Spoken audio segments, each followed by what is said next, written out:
Hello,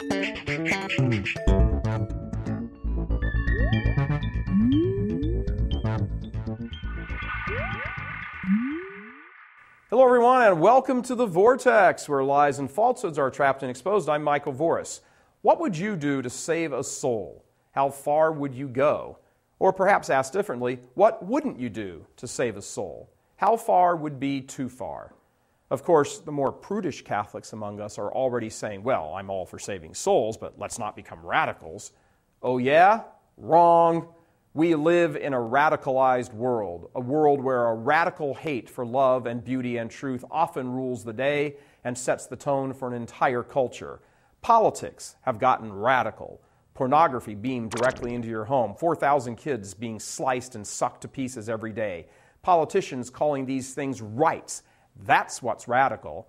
No, my friends, the problem with the world is not that Catholics have a radical view and that we are too radical. The problem with the world is that we aren't radical enough. And why do I single out Catholics?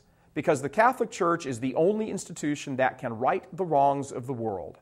That's why we have got to get back on track. As a community of believers, we must realize that radical truth, and we must hold to it. That the Church was established among men by God, that it possesses the fullness of truth, that to this Church, this faith, all men are called. These radical notions changed the world once. They became the pillars for an entire civilization, an entire culture. And they didn't just exist out there in space. They were carried into the darkness by radicals. That is, after all, what a radical is, right? A person who acts on radical ideas. And lest we forget history, it is the radicals who set the agenda. It's the radicals who bring about change. It's the radicals who set the course of nations. Why is it then, of late, that all the radicals seem to be on the wrong side? From liberal progressives with their nutty, insane notions of redefining marriage, to child killers and promoters of child killing, to politicians looking to force their leftist-inspired evil down everyone's throat, they're all radicals.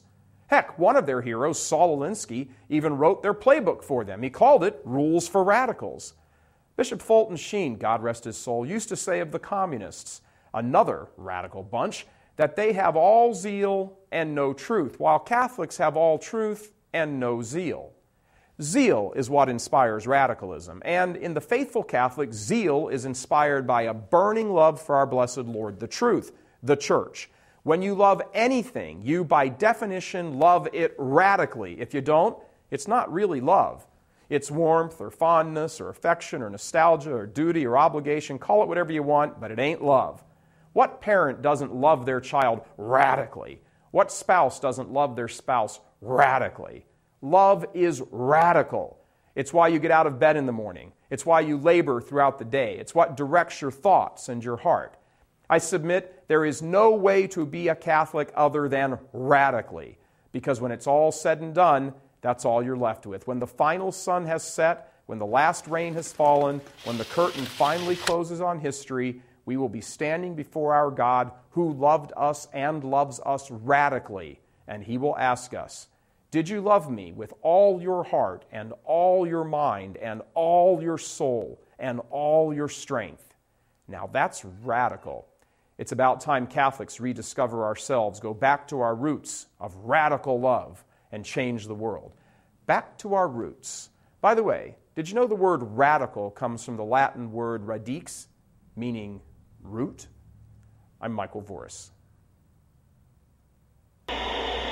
Please help us keep delivering these kinds of messages that so desperately need to be heard and acted on. Join RealCatholicTV.com today as a premium subscriber. Become immersed in the faith established by Jesus Christ. The Catholic Church is the only hope against evil because that is its God-given mission.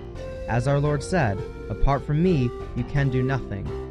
Join RealCatholicTV.com today as a premium subscriber and come to learn and love Christ more deeply.